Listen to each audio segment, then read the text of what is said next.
주신 말씀은 베드로 전서 2장 9절 한 절 말씀입니다. 베드로 전서 2장 9절 말씀입니다. 네, 다 같이 합독하겠습니다. 시작. 그러나 너희는 택하신 족속이요 왕 같은 제사장들이요 거룩한 나라요 그의 소유된 백성이니 이는 너희를 어두운 데서 불러내어 그의 기이한 빛에 들어가게 하시니에 아름다운 덕을 선포하게 하려 하심이라. 아멘. 예, 오늘 말씀의 제목은 이제 교회 영성의 첫 주입니다. 그리스도인은 누구인가? 그리스도인은 아무렇게나 살 수 없는 사람들이에요. 그런데 그리스도인이 아무렇게 사는 것은 자기가 누구인지를 정확하게 모르기 때문에 그래요.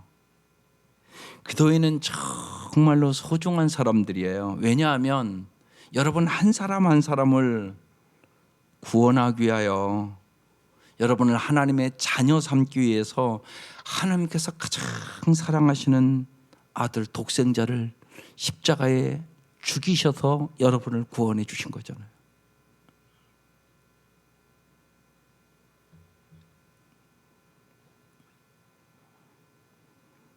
이렇게 하나님 앞에 여러분이 귀중한 존재라고요.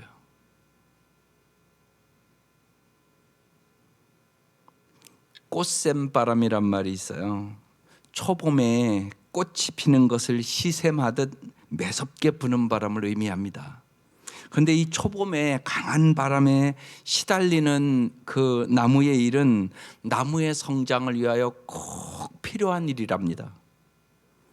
나무가 저렇게 모진 바람에 흔들려야 새싹을 내는데 필요한 영양분이 뿌리 위에서 위로 잘 올라오기 때문에 반드시 꽃샘바람이 필요하다는 겁니다.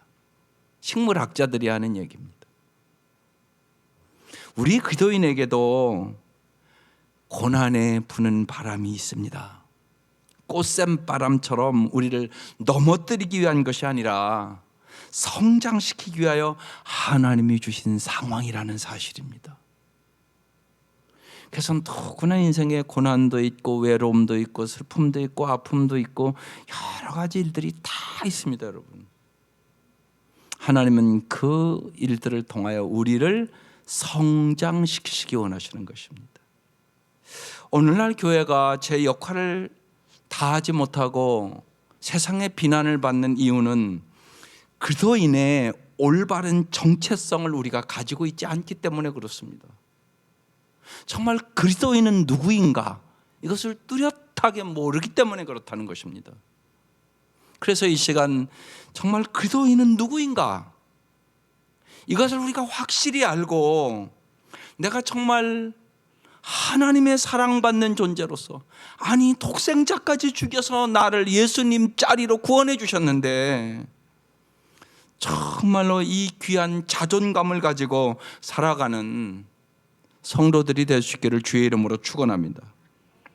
오늘 여기 베드로전서를 기록한 시기는 로마의 황제 네로가 기독교를 엄청나게 핍박하던 무렵입니다. 교회가 박해가 너무 심해지고 수많은 성도들이 죽어갔습니다. 그래서 베드로는 핍박받는 이 성도들을 격려하기 위하여 베드로 전서와 후서를 쓴 것입니다. 그래서 그리스도인은 누구인가 오늘 말씀하고 있는 것입니다. 오늘 말씀을 잘 보면 그러나 너희는 택하신 족속이요, 두 번째 왕 같은 제사장들이요, 세 번째 거룩한 나라요, 네 번째 그의 소유된 백성이다. 여러분이 이런 사람이라고 얘기하는 것입니다. 이걸 아는 사람은 이는 너희를 어두운 데서 불러내어 그의 기이한 빛에 들어가게 하신 이에 정말 예수님의 아름다운 덕을 선포하게 하려 하심이라. 이렇게 말씀하고 있습니다. 그래서 정말 나는 그리스도인으로서 누군가? 본문을 좀 깊이 생각해 보십시다. 첫 번째, 그리스도인은 택하신 족속입니다. 너희는 택하신 족속이니 이렇게 써 있지 않습니까? 여기 너희는 당시 로마 제국에 흩어져 있던 예수 그리스도를 주로 고백하는 모든 신자들을 가리킵니다. 택하신 족속이라는 이 말은 선택받은 족속이란 말입니다. 여러분이 선택받아서 오늘 이 자리에 와 있는 것입니다. 당시의 이방인들은 예수 믿는 기도인들을 다른 새로운 방식의 삶을 사는 족속이다, 하나님을 사랑하고 하나님의 사랑을 받는 거룩하고 경건한 사람들이다, 이렇게 불렀습니다. 초대교회 기도인들은 세상 사람들과 뚜렷하게 구별된 삶을 살았단 말입니다. 오늘 우리의 모습은 어떻습니까? 세상 사람과 다른 세계관과 인생관과 가치관을 가지고 사는 사람입니까? 하나님은 이스라엘 백성을 출애굽시키고 선택하고 이렇게 출애굽기 19장에 말씀합니다. 세계가 다 내게 속하였나니 너희가 내 말을 잘 듣고 내 언약을 지키면 너희는 모든 민족 중에서 내 소유가 되겠고 너희가 내게 대하여 제사장 나라가 되며 거룩한 백성이 되리라. 너는 이 말을 이스라엘 자손에게 전할지니라. 이스라엘 백성의 정체성이 뭔가를 뚜렷하게 먼저 주시는 말씀입니다. 예수님은 제자들을 선택하시고도 동일하게 마태복음 5장 14절에 얘기합니다. 너희는 세상의 빛이라. 아직 이들이 빛처럼 아름다운 삶을 살고 있지 않습니다. 그런데 부르자마자 너희는 세상의 빛이다, 그렇게 말씀하십니다. 로마서 12장 2절에 바울은 너희는 이 세대를 본받지 말고 오직 마음을 새롭게 함으로 변화를 받아 하나님의 선하시고 기뻐하시고 온전한 뜻이 무엇인지 분별하도록 하라, 이렇게 말씀하십니다. 따라서 우리가 정말로 그리스도인답게 살기 위해서 우리는 몇 가지를 꼭 기억해야 됩니다. 하나는 기도인은 성경적인 사상 체계를 갖추셔야 됩니다. 구원받은 하나님의 자녀로 하나님의 말씀 안에서 성숙해 가야 되는 것입니다. 어제도 우리 목자 목녀들 같이 공부했습니다. 행복한 삶 공부했습니다. 정말 우울증과 수치감과 완전주의와 수많은 정신병자들이 많습니다. 먼저 우리 목자 목녀들이 잘 성숙해서 수많은 우울증과 불면증과 고통 중에 있는 사람들을 어떻게 하면 잘 도와줄 수 있을까, 거기에 대해서 같이 공부했습니다. 우리가 잘 무장하지 않고는 세상을 이길 수가 없기 때문에 그렇습니다. 그래서 성경적인 사상의 체계를, 성경적인 생각을 내가 갖고 있어야 내 자식도 내 이웃도 도와줄 수 있게 되는 것입니다. 두 번째는 기도인은 성경적인 삶의 방식을 따라야 합니다. 마태복음 5장 16절에 예수님께서 이렇게 말씀하십니다. 이같이 너희 빛이 사람 앞에 비추게 하여 그들로 너희 착한 행실을 보고 하늘에 계신 너희 아버지께 영광을 돌리게 하라, 그러십니다. 이렇게 산 사람이 사도행전에 보면 고넬료라는 사람이 그렇게 살았습니다. 그가 경건하여 온 집안과 더불어 하나님을 경외하며 백성을 많이 구제하고 하나님께 항상 기도하더니, 그래서 고넬료와 같은 가정 되게 해달라고 기도하는 사람들이 많습니다.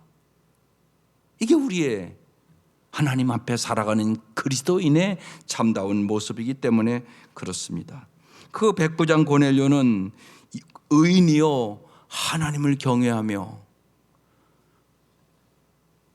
유대 온 족속이 칭찬하고 그가 거룩한 천사의 지시를 받아 당신을 그 집으로 청하여 말을 들으려 하느니라, 이런 말씀이 기록되어 있습니다. 세상 사람들은 우리의 말에 귀를 기울이기보다 우리의 삶을 바라보고 그리스도인들은 저렇게 사는구나, 이렇게 말하고 있는 것입니다. 또 하나, 하나님의 은혜 아래 우리가 있어야 하는 것입니다. 로마서 14장 17절에 하나님의 나라는 먹고 마시는 것이 아니요 오직 성령 안에 있는 의와 평강과 희락이라. 여러분, 오직 우리가 성령 안에 있을 때만 우리는 의와 평강과 희락을 누리는 참된 그리스도인으로 살아갈 수 있는 능력을 얻습니다. 로마서 5장 5절에 그래서 사도 바울은 이렇게 말합니다. 이 희망은 우리를 실망시키지 않습니다. 하나님께서 우리에게 주신 성령을 통하여 그의 사랑을 우리의 마음속에 부어주셨기 때문입니다. 하나님의 사랑이 우리의 마음에 부어줄 때만 우리는 참으로 사랑하고 살아갈 수 있기 때문에 그렇습니다. 우리는 하나님께서 주시는 말씀에 대한 지속적인 깨달음과 그 말씀대로 살게 도와주시는 성령의 끊임없는 은혜를 받음으로 우리는 택하신 족속답게 그리스도인답게 살아갈 수 있는 능력을 얻게 되는 것입니다. 두 번째, 그리스도인은 뭐라고요? 왕 같은 제사장이다 이렇게 써 있습니다. 너희는 택하신 족속이요 왕 같은 제사장들이요. 왕 같은 제사장들이다. 이게 무슨 말씀입니까? 구원받은 모든 신자들이 왕이신 하나님 앞에 제사장이 되었다는 말씀입니다. 제사장의 주요 직무는 제사를 드리는 것이고, 이로써 백성들이 죄로 말미암아 불결해진 백성들이 거룩하신 하나님을 만나게 해주는 것이 제사장의 역할입니다.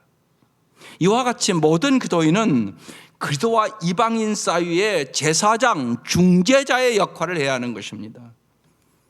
따라서 이 세상 사람들의 구원을 위하여 예수 믿는 사람들은 기도하는 사람들이 되어야 되는 것입니다.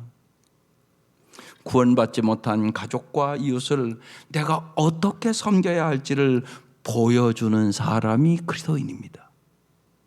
그리스도인은 왕같은 제사장으로 불행한 삶을 살아가는 이웃 사람들에게 하나님과 함께 살아가는 참 행복의 삶이 무엇인가를 보여주는 사람.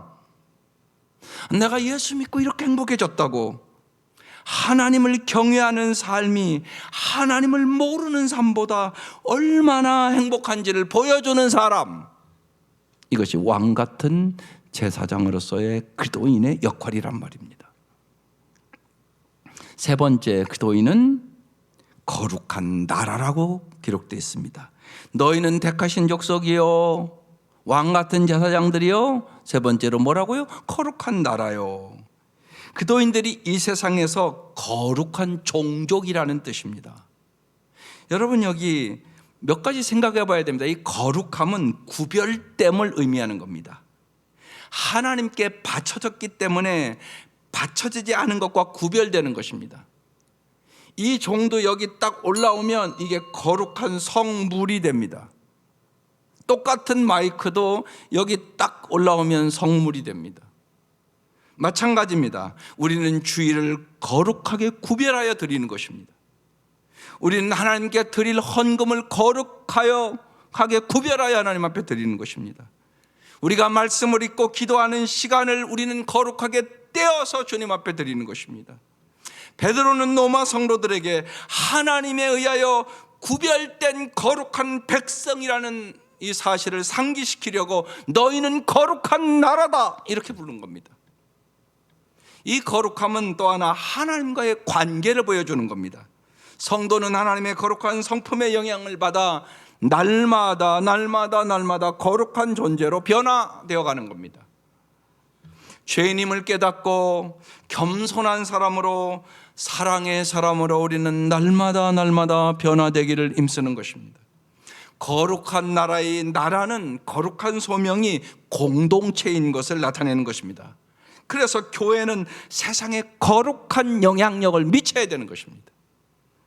그리스도인은 거룩한 나라의 삶을 살기 위하여 하나님의 말씀의 빛 앞에서 날마다 자신을 성찰하고 기도하고 희생을 무릅쓴 용기로 언제나 주님과 함께 동행하는 삶을 살기로 언제나 날마다 결단하는 것입니다. 이게 거룩한 나라라는 뜻입니다. 네 번째 기도인은 뭐라고요? 하나님의 소유된 백성입니다. 너희는 택하신 족속이요, 왕 같은 제사장들이요, 거룩한 나라요, 그의 소유된 백성이니, 이렇게 써 있습니다. 그의 소유된 백성, 하나님의 백성이니까 이 말씀은 보물과 같은 백성이란 원어의 뜻입니다. 너희는 이미 하나님의 사랑을 받고 있지만 종말에는 하나님께로부터 더 많은 사랑을 무한히 받게 될 보물과 같은 백성이라는 것입니다. 우리는 하나님 앞에 여러분 소중한 보물과 같은 자녀들입니다. 여러분 생각해 보세요. 사랑하는 자녀들이 좀 공부를 못해도, 또 돈을 좀 못 벌어도, 좀 똑똑하지 않아도, 출세하지 못해도 여러분 자녀가 보물 아닙니까? 뭘 잘해야 보물입니까? 그러면 정말 그걸 못 깨달으면 죽어봐야 깨달았습니까? 많은 분들이 그걸 못 깨닫습니다. 여러분 자녀 자체가 보물 아닙니까? 없어져 봐야 합니까 우리가? 이렇게 어리석습니까 인간이? 그런데 그런 가정 많습니다. 자녀 자체로 보물인 것입니다. 처음 태어났을 때는 다 보물처럼 여깁니다. 여기 손자 손녀 본 분들은 더 잘 알지 않습니까? 걔가 뭘 잘해서 보물입니까? 날마다 오줌 싸고 똥 싸고 달마다 뒷바라지만 해줘도 걔가 보물 아닙니까? 여러분이 하나님의 보물이란 말입니다. 하나님은 하나님 앞에 우리가 소중한 보물 같은 자녀라고, 독생자를 십자가에 죽여서 산 핏값으로 너희를 산 보물이라고 말씀하는 것입니다. 그래서 로마서 8장 32절에 그렇게 써 있습니다. 자기 아들을 아끼지 않으시고 우리 모두를 위하여 내어주신 분이, 너희들을 살리기 위하여 핏값을 지불한 하나님이 어찌 그 아들과 함께 모든 것을 우리에게 선물로 거저주시지 않으시겠습니까? 반드시 준다는 말씀입니다. 언제나 여러분 기도할 때마다 이 말씀 기억하고 기도하십시오. 하나님은 반드시 좋은 걸 주십니다. 여러분이 구하지 않아서 못 얻습니다. 여러분이 사모하지 않아서 은혜를 못 받는 것입니다. 안 주는 것이 아니올시다. 독생자까지 주신 분이 무엇을 주시지 않겠습니까? 하나님이 우리를 보물처럼 여겨주시는 이유가 있습니다. 하나님의 무한하신 사랑의 성품 때문입니다. 하나님은 사랑이세요. 여러분 사랑하면 소중하게 여기게 됩니다. 우리가 진리와 성령으로 성화되면서 하나님 앞에 아름답고 사랑스러운 존재가 되어가기 때문에 하나님은 언제나 우리를 하나님의 보물이라고 말씀하십니다. 이것을 깨달은 사람은 이제는 교만과 열등의식이나 피해의식이나 비교의식이나 사람들이 뭐라고 한다고 상처받지 않습니다.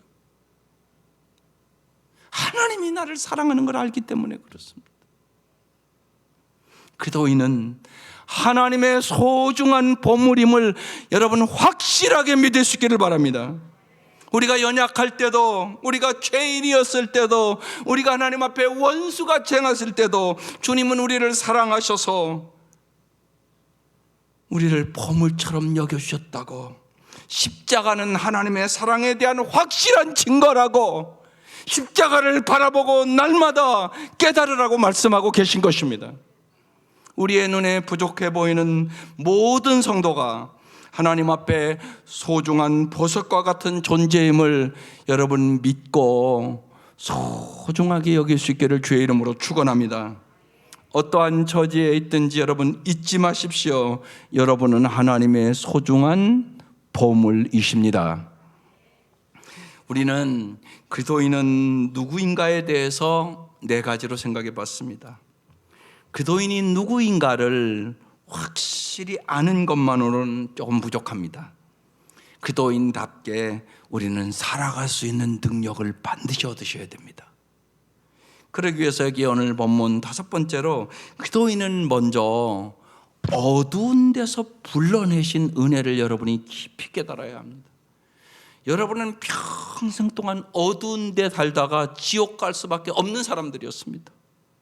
그런데 주님께서 어두운 데서 불러냈다는 것입니다. 본문에 써 있지 않습니까?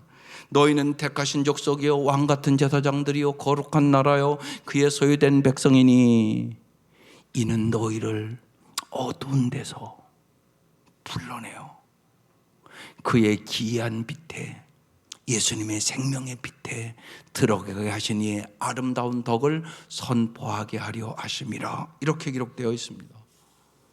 이는 그리스도인다운 삶은 이제 하나님 나라의 군사로서 이 세상에 하나님의 나라가 완전하고도 영원하게 실현될 것을 갈망하면서 죄의 세력과 싸우며 살아가는 것을 의미하는 것입니다.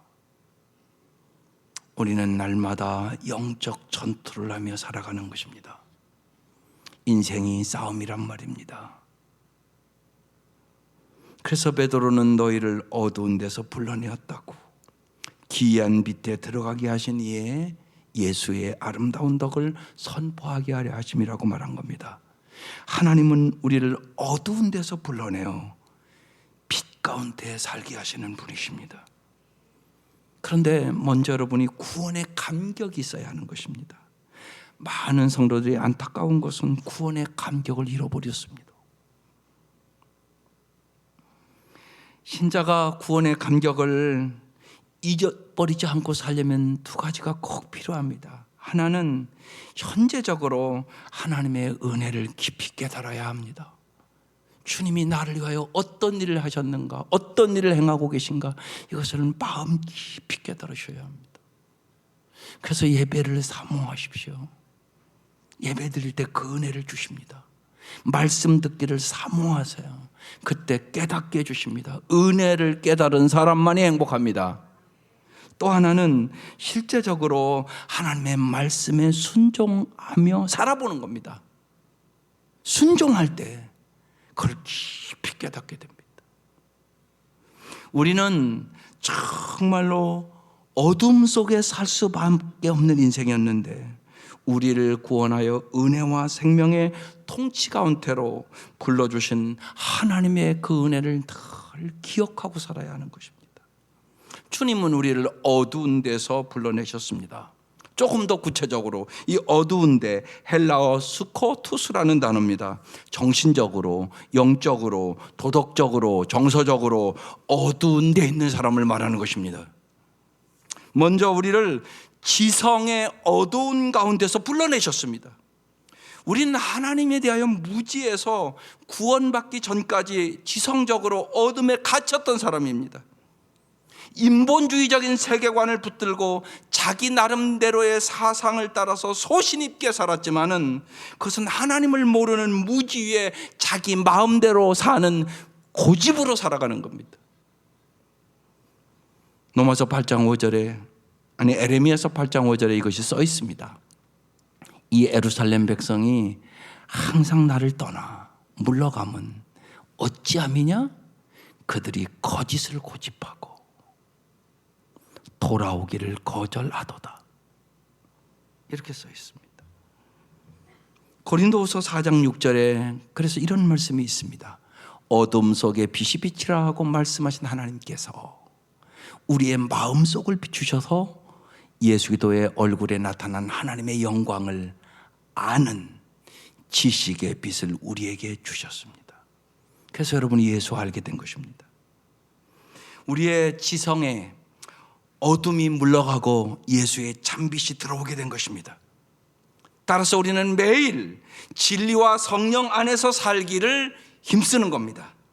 그래야 하나님의 지식과 하나님의 사랑 안에서 우리가 아름다운 사람으로 자라가는 것입니다. 하나님을 기쁘시게 하는 존재로 변화되는 것입니다. 또 하나는 우리를 영적 어둠에서 하나님은 불러내셨습니다. 사도행전 26장 18절에 명확한 말씀이 있습니다. 이것은 그들의 눈을 열어주어서 그들이 어둠의 빛에서 어둠에서 빛으로 돌아서고 사탄의 세력에서 하나님께로 돌아오게 하며 또 그들이 죄사함을 받아서 나에 대한 믿음으로 거룩하게 된 사람들 가운데 들게 하려는 것이다. 말씀이 명확하지 않습니까? 영적인 어둠은 지성적인 어둠보다 본질적인 것입니다. 그래서 영적인 세계를 주님이 가르쳐주지 않으면 절대 알 수가 없습니다. 그래서 고린도전서 1장 21절에 이렇게 써 있습니다. 이 세상은 그 지혜로 하나님을 알지 못하였습니다. 하나님의 지혜가 그렇게 되도록 한 것입니다. 하나님께서는 어리석게 들리는 설교를 통하여 믿는 사람들을 구원하시기를 기뻐하신 것입니다. 그래서 여러분이 자꾸만 와서 말씀을 들으라고 얘기하는 것입니다. 말씀을 안 듣는 사람은 영적으로 눈이 열릴 수가 없습니다. 죄로 말미암아 멸망받을 처지에 놓인 인간의 운명과 예수 그리스도의 보혈로 말미암는 이 구원은 인간의 이성적인 사고로는, 인간의 지혜로는 절대로 이해할 수가 없습니다. 여러분 생각해 보세요. 이 나라에서 일어난 일도 아닌데 그게 믿어집니까? 예수를 여러분이 봤습니까? 만났습니까? 진짜 눈으로 보고? 실질적으로 만난 경험이 없잖아요. 근데 어떻게 믿습니까? 여러분, 이 믿는다는 게 기적이란 말이에요. 정말로 이전에는 영적인 어둠 속에 육체의 원리를 따라 죄의 법 아래 살았단 말이에요. 근데 이제는 예수의 비단에서 영적인 원리를 따라 이제 생명과 평안의 법 안에서 살게 됐다고요. 그래서 사도 바울은 이것을 로마서 8장 2절에 그가 다메섹 도상에서 예수를 만나고 쓴 거예요. 그것은 그도 예수 안에서 생명을 누리게 하는 성령의 법이 당신을 죄와 죽음의 법에서 해방하여 주었기 때문입니다. 영적인 어둠에서 주님이 우리를 건져줘서 오늘 여러분이 이 자리에 와 있는 거예요. 이 자리에 와서 지금 설교를 듣고 있는 것이라고요. 또 하나는요, 우리를 도덕적인 어둠에서 불러내 주셨어요. 도덕적인 어둠은요, 영적인 어둠과 지성적인 어둠으로 말미암는 윤리적인 어둠을 얘기하는 것이에요. 이 영적인 어둠은 인간으로 하여금 모든 사상에 하나님이 없다고 생각하게 만들어요. 그래야 자신을 주인 삼고 정말 자신이 주인이 되는 그 순간부터 도덕적으로 부패하기 시작해요. 그래서 시편 10편 4절에 이렇게 기록되어 있어요. 악인은 그의 교만한 얼굴로 말하기를 여호와께서 이를 감찰하지 아니하신다 하며 그의 모든 사상에 하나님이 없다 이런다는 것이에요. 왜 사람들이 빛이신 예수님을 미워하고 받아들이지 않을까요? 예수님은 요한복음 3장 19절에 그 해답을 명확하게 줘요. 그 정죄는 이것이니 곧 빛이 세상에 왔으되 사람들이 자기 행위가 악함으로 빛보다 어둠을 더 사랑한 것이니라. 바울은 그래서 성도들에게 로마서 13장 13절에 이렇게 말합니다. 낮에 행동하듯이 단정하게 행합시다.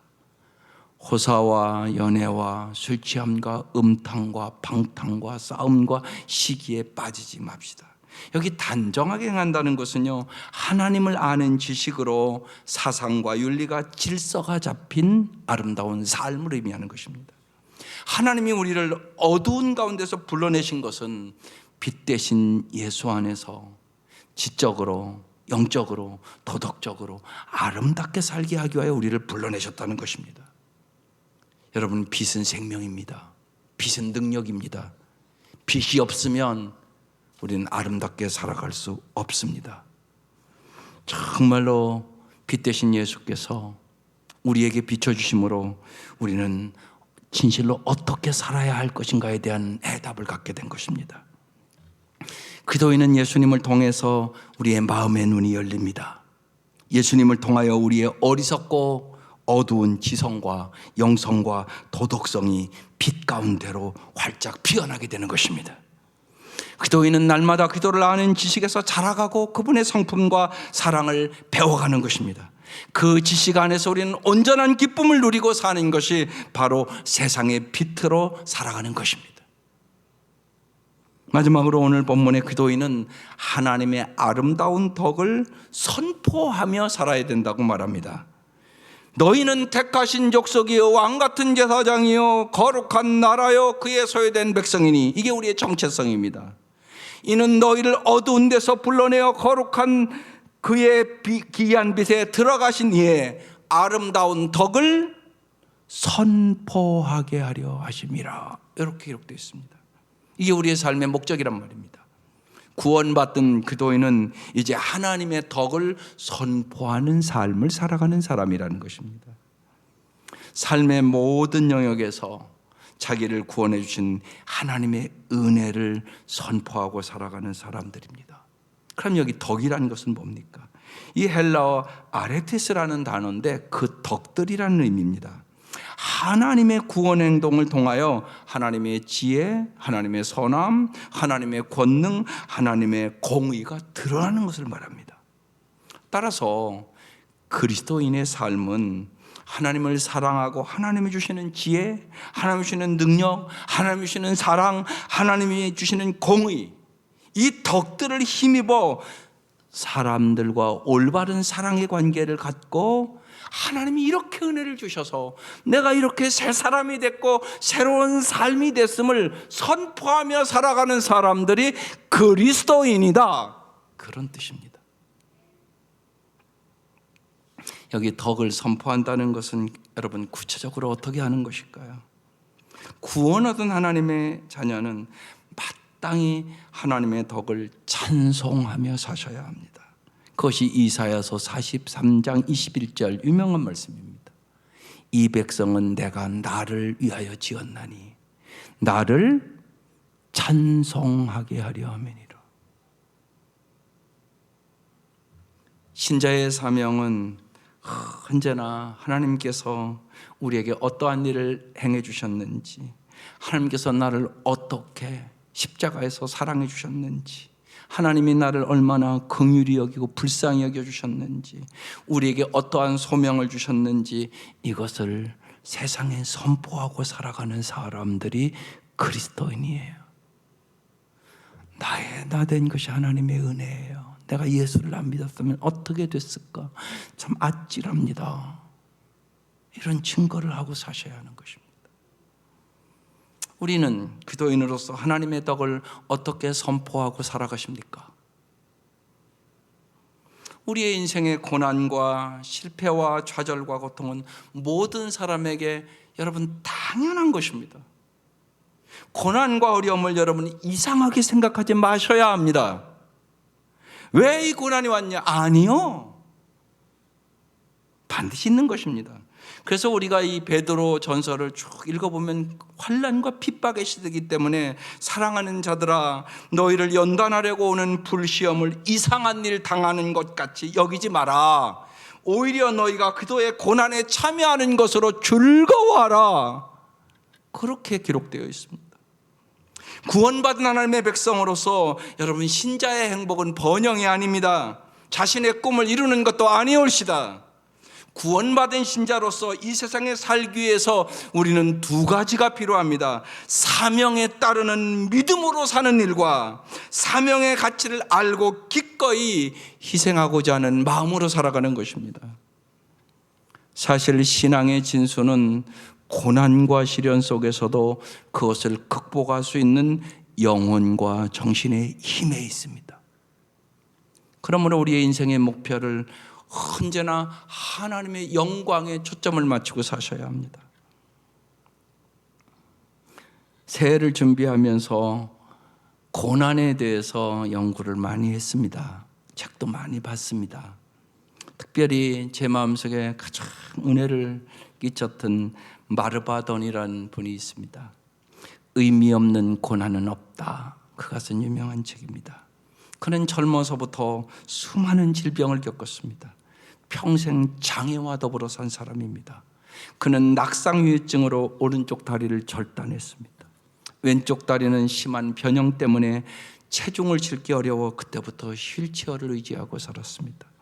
그가 한국에 3번이나 왔습니다. 그가 한국에 와서 초인적인 의지로 양쪽 팔로 강단을 붙들고 3번의 메시지를 전했습니다. 정말 죽으림을 다해서 전했습니다. 거의 쓰러질 정도로 복음을 온 마음을 다해 전했습니다.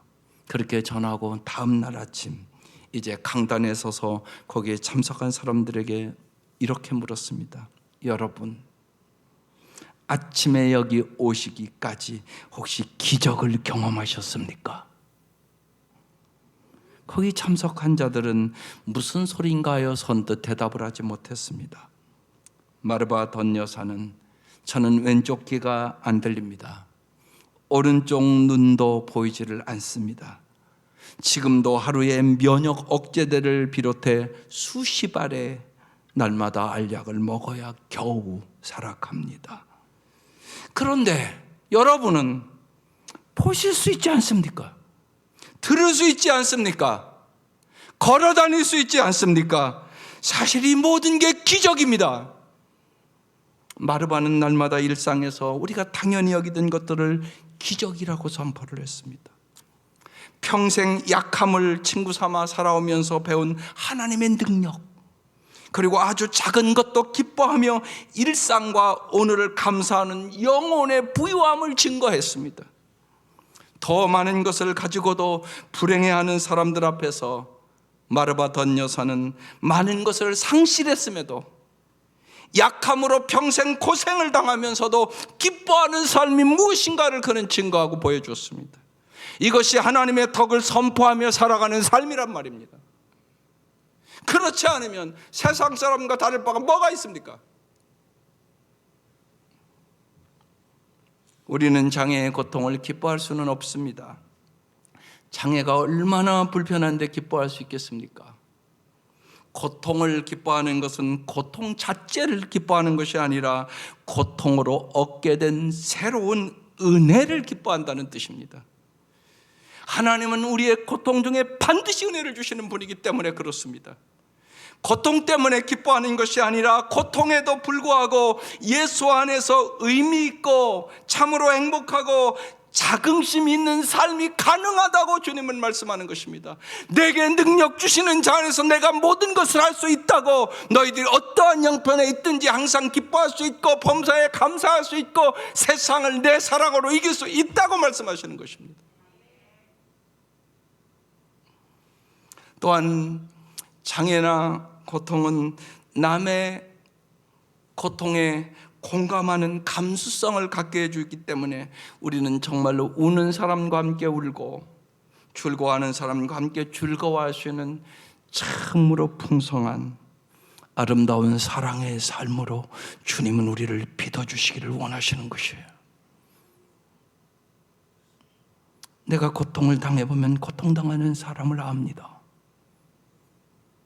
내가 아파보면 아픈 사람의 마음을 압니다. 저는 누가 암 걸렸다 그러면 막 가슴이 막 아픕니다. 제가 그걸 보고 경험했기 때문에 그렇습니다. 저절로 눈물이 납니다. 그 사람에 대해 기도하면 울음이 옵니다. 얼마나 힘들까, 얼마나 아플까, 병원 갈 때마다 얼마나 두려울까. 마지막 갈 때까지 고통 없어야 될 텐데, 그런 생각을 하게 됩니다. 경험했기 때문에 하는 것입니다. 그도이는 따라서 다른 곳에서 기쁨을 찾지 말고 이 마르바돈처럼 우리 자신을 통해서 하나님의 위대한 덕이 선포되는 일 때문에 진정한 행복을 찾으셔야 합니다. 기도인의 진정한 행복은 바로 이 선포의 사명을 따라 살아가는 데 있습니다. 우리는 우리의 마음을 다하여 날마다 선포해야 됩니다. 나는 기도인이다. 나는 예수님께 속한 사람이다. 나는 기도의 노예다. 예수님 때문에 나는 행복하다. 베드로는 5일 로마에서 순교합니다. 무엇 때문입니까? 그가 예수 그리스도를 주로 시인하고 하나님의 덕을 선포하는 이 사명 때문에 그는 거꾸로 십자가에 못 박혀 죽습니다. 하나님께서는 우리를 거룩한 울림으로 이 세상에 하나님의 덕을 선포하라고 부르셨습니다. 그것이 바로 하나님께서 우리를 구원해 주신 이유입니다. 우리는 택하신 족속이요 왕같은 제사장이요 거룩한 나라요 하나님의 보물로 불러주신 이유가 바로 이 때문입니다. 여러분이 잘 아는 알렉산드로스 대왕과 철학자 디오게네스의 일화를 우리는 잘 압니다. 알렉산드로스 대왕이 그리스도 본토를 점령하고 총회를 열었을 때 수많은 사람들이 와서 대왕에게 인사를 했습니다. 그 시대의 유명한 철학자 왕은 디오게네스도 자신을 찾아올 것이라고 생각했습니다. 그러나 아무리 기다려도 찾아오지를 않았습니다. 결국 왕이 디오게네스를 찾아갑니다. 왕의 행차에도 디오게네스는 전혀 동요하지 않고 햇빛을 쬐고 앉아 있었습니다. 왕이 디오게네스에게 말합니다. 그대의 소원을 말하면 들어주겠다. 그러자 디오게네스가 이렇게 대답을 합니다. 예, 왕이시여, 원하는 것이 있습니다. 햇빛이 들어올 수 있도록 좀 여기 자리를 비켜주십시오. 그것이면 충분합니다. 왕이 그 자리를 떠나면서 정말이지 내가 만일 알렉산드로스가 아니라면 디오게네스가 되고 싶소. 그 말을 남기고 왕이 떠납니다. 패기가 넘치고 세계를 제패할 욕망에 불타던 알렉산드로스 대왕은 무욕과 함께 자연스러움을 최고의 가치로 여기고 따뜻한 햇빛 하나만으로 충분히 행복해하는 디오게네스를 그는 부러워하면서 왕궁으로 갔습니다. 우리가 그리스도인으로서 가져야 될 존재의 울림도 이 디오게네스와 다르지 않습니다. 존재의 선포를 위해서는 높은 지위가 필요하지 않습니다.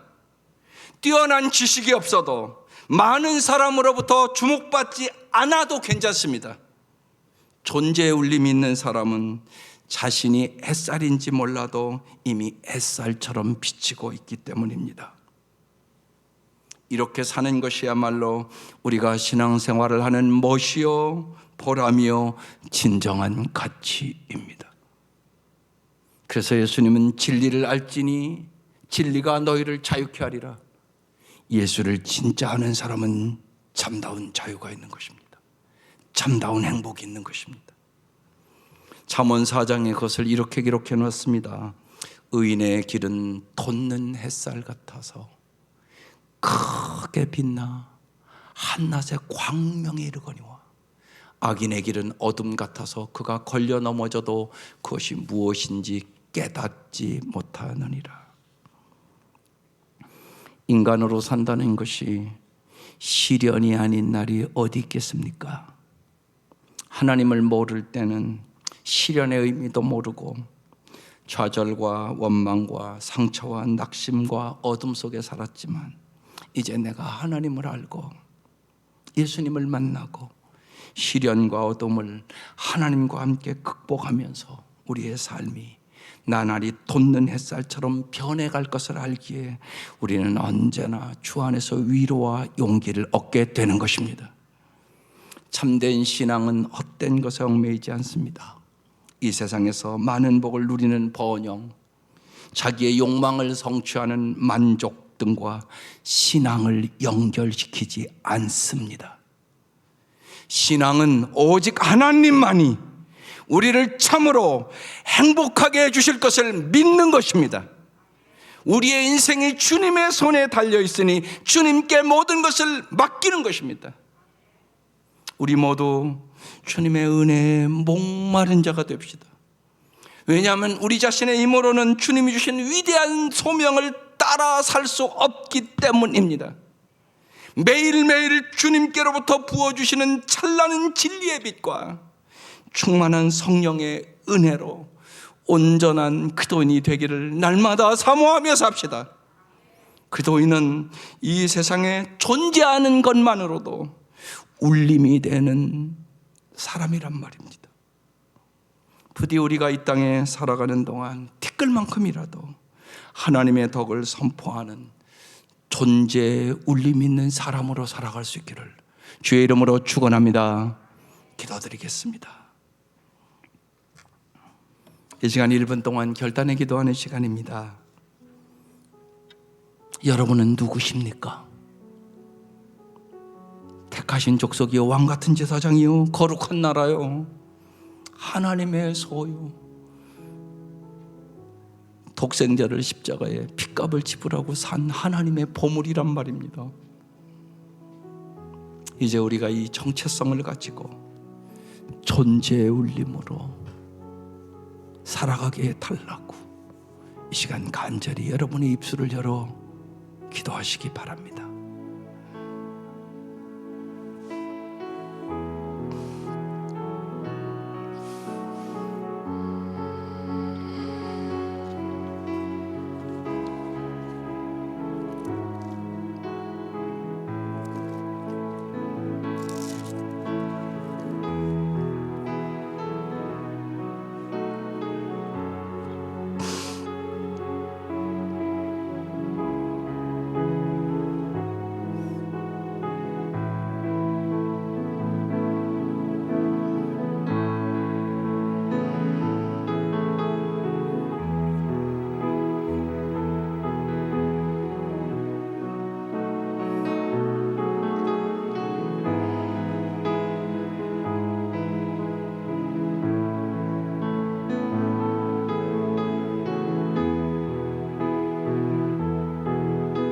하나님 아버지,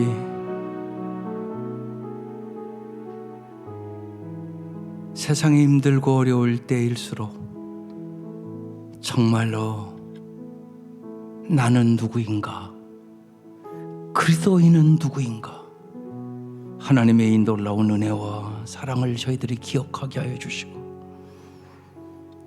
어떠한 형편 속에서나 하나님의 자녀답게 존재의 울림으로 살아가는 저희들의 삶이 되게 하여 주옵소서. 예수님의 이름으로 기도드립니다. 아멘. 다 같이 일어나셔서 찬송가 223장 부르시면서 오늘도 등록하기 원하거나 예수 영접 모임에 참여하기 원하거나 세례받기 원하거나 오늘의 말씀을 듣고 새로운 결단의 삶을 살기를 원하시거나 어려운 문제를 가지고 기도받기 원하시는 분은 앞으로 나와서 기도카드에 기록하시고 기도받으시기 바랍니다.